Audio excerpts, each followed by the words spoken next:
It was the best reaction. And then Trevor Noah had probably one of the better little things too. He's like all these weeks of Sean Hannity basically talking about like, oh, the government breaking into this lawyer's house and like confiscating all his stuff, and all this is like is un-American. It's un-American. You're encroaching on American values and blah blah blah all this shit. And Trevor Noah's like, more than anything now, it just looks like that guy is like, shit, fuck, they're coming for us. Right. Like and he's not talking into a camera, he's talking into a mirror, like trying to psych himself up. Right. It's so fine. Everything's gonna be fine. This is America, and it's all gonna work itself out. Oh fuck. Right, mommy? So do we know what Cohen was like?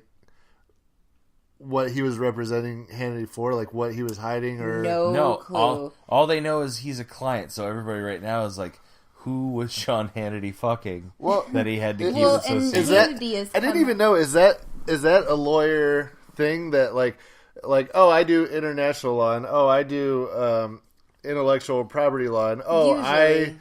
I do high profile men fucking prostitutes on the side law. Right. Yeah. So I mean, well, I think you call that celebrity law. Yeah. But theoretically, couldn't Cohen just be like representing his properties or something? Well, Hannity has come out and said, I never paid him, so he wasn't really my lawyer.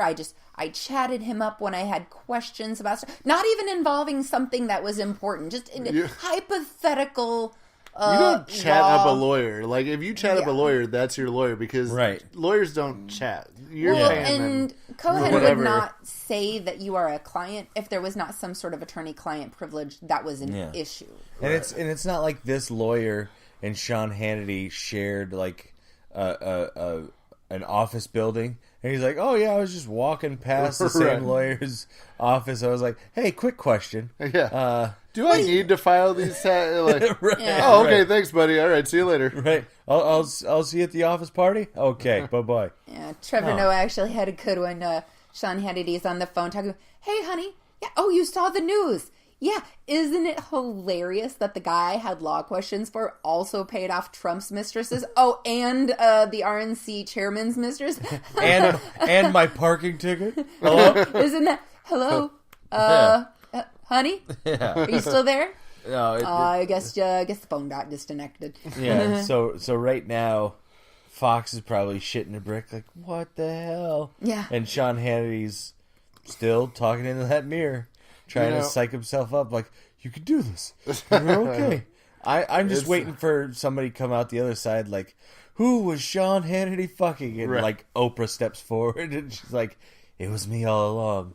You get a lawsuit. And everybody gets a lawsuit. The whole thing is just hilarious. The funniest part of the whole thing was not, like, the big showy, I'm making fun of everybody, late night stuff. What to me was the absolutely most hilarious part of this was the CNN anchor delivering breaking news right out of the New York courtroom today. Again, watch the video because via, radio, you're not going to see this. You could tell the entire time she was repressing the most shit-eating smirk you have ever seen. She kept it together like a champion, so they must have given her 5, if not 20 minutes before she broke that story to work out the giggles. But you could just see, she's like, Sean Hannity of Fox News. Michael, take it away. She suppressed the urge to say, Sean, Fox fuck boy. Sean Hannity. It's just great to see with like last year, or I think it was last year and the year before, all the shit that came out about the DNC and like fixing elections and stuff like that. Right. To now see the Republican side kind of shitting bricks. Oh yeah, no, and everybody's clinging for dear life to those last like life vests. Like, oh, not me, not me. I donate so much money to my local church. So, but So all that stuff happened. Paul Ryan announced the other day that he's not running for re-election. Yeah. So he gets to like shit on the country and then just like walk away from it. Well, and not only that, like he's spent most of his life like fighting for the ability to be a part of government, and now he's just like, yeah, this shit's too dirty. I'm out. Well, and like so you know, I don't. There's this myth that if you work at all in as a congressman or justice or the president, that you get a lifetime. What's salary pay? Yeah, salary pay. Which is not true. Well, I know you do for president. That's actually not a myth. Okay, for president you do. I don't know about the congressman. The congressmen don't. It works on some sort of like you were a congressman for this long, so you get this kind of pay, and they do get like some a pension sort of thing. They do get some sort of lifelong pension, but it's not like their full salary for the rest of their lives. It could be like but I mean, $5,000 or even 50% of $100,000 a year. I feel like I'm still okay with that. Yeah, no, for sure. But and that brings up the point that he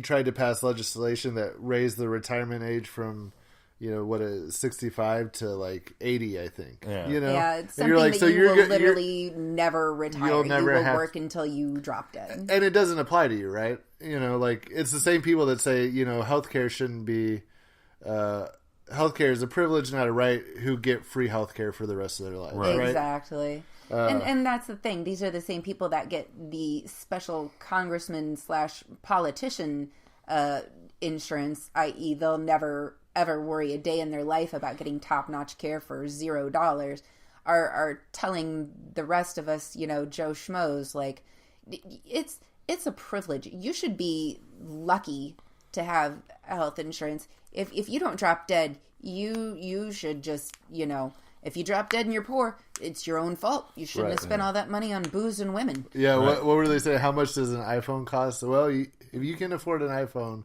then you should be able to afford health insurance. Like, no, it's not. Even the most expensive iPhone at $1,000 is not even like a drop in the bucket. A fourth of the cost of what health insurance is. For a family, most people pay, like, on a good plan, $300 a month or more. So you're still paying, and that's just your premiums. That doesn't include your out of pockets at all. It doesn't include all your co-pays or your deductible, or God forbid you have any sort of major crap ups. Well, I think my dad's completely screwed. My dad's health insurance for 3 people was like $700 a month. I mean, just absurd. Like, well, I don't know. Like, I'm not a spectacular person at doing math in my head, but $700 a month. Fairly sure I remember there being 12 months in a year. So we're looking at what, $8,400 in a year. That's 8 plus iPhones. Right. Those aren't even iPhones. That's the iPhone X. My dad does have an iPhone though, so he's one of the 1% for sure. Ooh, is he? Well, I don't. He looking to adopt? Right. Yeah, I think so. Does your dad need a pool, boy? I don't understand the whole like. Well, you're not president anymore, so we're still going to give you a salary. That's not just a salary though. A salary, you get to keep your own Secret Service detail. You still get taken care of, as if you were like, say, the vice president. But that's going to wear on the resources in like 200 years when presidents live to be like 200 years old. Well, they already live to. Look at the first Carter, Bush. Right? Well, I'm pretty sure Carter's still alive. Yeah, he's like 98 or something. Yeah, the first Bush and his wife, I want to say, are like 94 and 92 respectively. They're not going anywhere. Respectfully. No, not respectfully, but respectively. All right, fine. There we go. But yeah, with Paul Ryan, Words. I will say this. I don't agree with almost any of his like personal political views or what he was trying to do. But in his own way, I think he was trying to do what he thought was best for people, even if he wasn't, Yeah. It's like the dad that beats their kid with a belt. They in their head think that they're trying to raise a strict moral child that won't, fuck shit up, even though they're still doing it wrongly. Paul Ryan, in his own way, tried to be a respectable person who thought he was doing the right thing, and even through like almost the entire primary system, you know, rallied against Trump, very openly was anti-Trump. But the minute Trump's butt hit the Oval Office, Ryan started kissing it. Yep. And I think over the last year that was just too much for him. He couldn't just like up and quit. I think in his own way he was still trying to steer the boat correctly in his, you know, what he thought was morally correct, and without just saying fuck this, I'm out. Right. But with the re-election cycle coming along for later this year, this was a respectable exit for him to say, I'm going to spend some time with my wife and family, instead of saying, this shit's fucking cray. I can't fucking do this anymore. Like, I Did you just? Yeah, I can see Paul Ryan at home, though, with his wife, the inner 13-year-old white girl just boiling to the surface. Him talking to us, honey, I literally can't even right now. I cannot express to you the amount of can't evenness in this particular conversation. I'm going to go to the bathroom and eat Haagen-Dazs and cry for a while.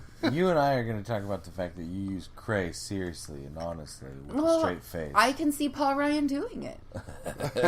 You calling Paul Ryan a basic? Well, if Paul Ryan is mayonnaise, if ever there was any, as well as most of the White House staff currently is. Yep. If you are an older white male and you have always dreamed of a career in politics, the Republican Party right now is hiring like crazy. They cannot fill those positions fast enough. They actually said there were more Republicans retiring or not running again this midterm cycle in over 25 years. Like, really? When your career Republicans are running off the ship like rats, it's probably not a good sign that things are going well for your particular political affiliation. Right. Very nice. Also in the news recently, we've had 2 celebrity passings that I know of that I actually I cared about quite deeply. I know one. You had Harry Anderson from Night Court fame. He was also on Cheers. He not a lot of people knew it either, but he was a magician. I believe it. He did a bit of that when he was on Night Court. Well, yeah, and that's the thing. A lot of people didn't think it went any further than that, but he was also a very skilled and well-known magician, and that's mostly how I knew him. Like, Night Court for me was very early on. And I was going to say that was before your time. Yeah, but that's the thing. I remember seeing reruns of that with like Alf and that sort of thing. Right. And Night Court, being a little kid, I really didn't give too much about it. Right. But I saw him mostly in like whenever they would have the World of Magic and that kind of thing on ABC or on the cable channels. When they brought up Mickey Mouse and stuff like that. Yeah. They would have Harry Anderson be one of the magicians.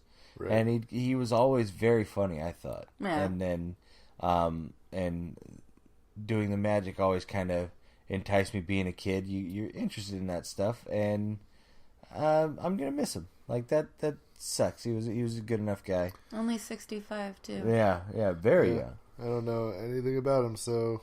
And then just nod and smile. Right. Jake is now nodding and smiling for those of you listening. You look like me when it comes to Syria. Yeah. And then the other one, more people may know this one. Yes. Arlie Ermy. Yep. Dead. Oh yeah. He's very dead right now. Yeah, and for everybody that does not know off the name, that would have been the drill sergeant from Full Metal Jacket. Yeah, by far his most famous role. And I like just military wise, like I've had friends that have served. I wonder if he was in the military. He was. He was a Marine. Was he? He was actually a real life drill sergeant. Well, that explains why he did so well at that exactly. role. That character for him was not a character. It's like, hey, I would like you to come and be you. Yeah. Like, do you need me to change anything? No, you are spot on. Yeah, in fact, right. you were better than anything we had ever dreamed of. Yeah. So if you could stand in front of this camera and then scream at Vincent D'Onofrio,